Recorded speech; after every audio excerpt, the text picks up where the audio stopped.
दोस्तों, जय बजरंगबली। जब हनुमान ने तीनों गरुड़, सुदर्शन चक्र तथा सत्यभामा का घमंड चूर किया, संसार में किसी का कुछ नहीं, ख्वाह अपना समझना मूर्खता है, क्योंकि अपना होता हुआ भी कुछ भी अपना नहीं होता, इसलिए हैरानी होती है। घमंड क्यों, किस लिए, किसका? कुछ रुपये दान करने वाला यदि यह कहे कि उसने ऐसा किया है, तो उससे बड़ा मूर्ख और कोई नहीं। और ऐसे भी हैं जो हर महीने लाखों का दान करने हैं, लेकिन उसका जिक्र तक नहीं करते, न करने देते हैं। वास्तव में जरूरतमंद और पीड़ित की सहायता ही दान है, पुण्य है। ऐसे व्यक्ति पर सरस्वती की सदा कृपा होती है।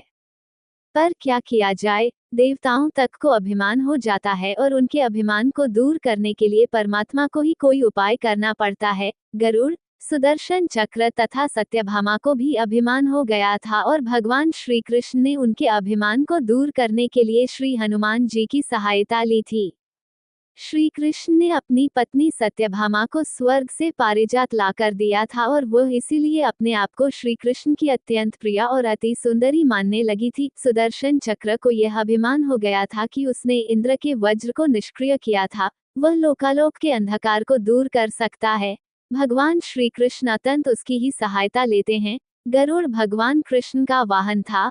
वह समझता था, भगवान मेरे बिना कहीं जा ही नहीं सकते, इसलिए कि मेरी गति का कोई मुकाबला नहीं कर सकता। भगवान अपने भक्तों का सदा कल्याण करते हैं, इसलिए उन्होंने हनुमान जी का स्मरण किया। तत्काल हनुमान जी द्वारिका आ गए। जान गए कि श्री कृष्ण ने क्यों बुलाया है। श्री कृष्ण और श्री राम दोनों एक ही हैं, वह ये भी जानते थे, इसीलिए सीधे राजदरबार नहीं गए। कुछ कौतुक करने के लिए उद्यान में चले गए। वृक्षों पर लगे फल तोड़ने लगे, कुछ खाए, कुछ फेंक दिए। वृक्षों को उखाड़ फेंका, कुछ तो तोड़ डाला। बाग वीरान बना दिया। फल तोड़ना और फेंक देना हनुमान जी का मकसद नहीं था, वह तो श्री कृष्ण के संकेत से कौतुक कर रहे थे। बात श्री कृष्ण तक पहुंची। किसी वानर ने राजोद्यान को उजाड़ दिया है, कुछ किया जाए। श्री कृष्ण ने गरुड़ को बुलाया, कहा, जाओ, सेना ले जाओ, उस वानर को पकड़ कर लाओ। गरुड़ ने कहा, प्रभु, एक मामूली वानर को पकड़ने के लिए सेना की क्या जरूरत है, मैं अकेला ही उसे मजा चखा दूंगा। कृष्ण मन ही मन मुस्करा दिए, जैसा तुम चाहो, लेकिन उसे रोको जाकर। वैंतेय गए, हनुमान जी को ललकारा, बाग क्यों उजाड़ रहे हो, फल क्यों तोड़ रहे हो, चलो, तुम्हें श्री कृष्ण बुला रहे हैं। हनुमान जी ने कहा, मैं किसी कृष्ण को नहीं जानता, मैं तो श्री राम का सेवक हूँ, जाओ, कह दो, मैं नहीं आऊंगा। गरुड़ क्रोधित होकर बोला, तुम नहीं चलोगे तो मैं तुम्हें पकड़कर ले जाऊंगा। हनुमान जी ने कोई उत्तर नहीं दिया। गरुड़ की अनदेखी कर वह फल तोड़ने रहे। गरुड़ को समझाया भी, वानर का काम फल तोड़ना और फेंकना है, मैं अपने स्वभाव के अनुसार ही कर रहा हूँ, मेरे काम में दखल न दो। क्यों झगड़ा मोल लेते हो, जाओ, मुझे आराम से फल खाने दो। गरुड़ नहीं माना। तब हनुमान जी ने अपनी पूंछ बढ़ाई और गरुड़ को दबोच लिया। उसका घमंड दूर करने के लिए कभी पूंछ को ढीला कर देते, गरुड़ कुछ सांस लेता, और जब कसते तो गरुड़ के मानो प्राण ही निकल रहे हो। हनुमान जी ने सोचा, भगवान का वाहन है, प्रहार भी नहीं कर सकता, लेकिन इसे सबक तो सिखाना ही होगा। पूंछ को एक झटका दिया और गरुड़ को दूर समुद्र में फेंक दिया। बड़ी मुश्किल से वह गरुड़ दरबार में पहुंचा। भगवान को बताया, वह कोई साधारण वानर नहीं है, मैं उसे पकड़कर नहीं ला सकता। भगवान मुस्करा दिए, सोचा गरुड़ का घमंड तो दूर हो गया, लेकिन अभी इसके वेग के घमंड को चूर करना है। श्री कृष्ण ने कहा, गरुड़, हनुमान श्री राम जी का भक्त है, इसीलिए नहीं आया। यदि तुम कहते कि श्री राम ने बुलाया है, तो फौरन भागे चले आते। हनुमान अब मलय पर्वत पर चले गए हैं, तुम तेजी से जाओ और उससे कहना, श्री राम ने उन्हें बुलाया है, तुम तेज उड़ सकते हो, तुम्हारी गति बहुत है, उसे साथ ही ले आना। गरुड़ वेग से उड़े, मलय पर्वत पर पहुंचे। हनुमान जी से क्षमा मांगी, कहा भी, श्री राम ने आपको याद किया है, अभी आओ मेरे साथ, मैं तुम्हें अपनी पीठ पर बिठाकर मिनटों में द्वारिका ले जाऊंगा। तुम खुद चलोगे तो देर हो जाएगी, मेरी गति बहुत तेज है, तुम मुकाबला नहीं कर सकते। हनुमान जी मुस्कुराए, भगवान की लीला समझ गए, कहा, तुम जाओ, मैं तुम्हारे पीछे ही आ रहा हूँ। द्वारिका में श्री कृष्ण राम रूप धारण कर सत्यभामा को सीता बना सिंहासन पर बैठ गए। सुदर्शन चक्र को आदेश दिया, द्वार पर रहना, कोई बिना आज्ञा अंदर न आने पाए।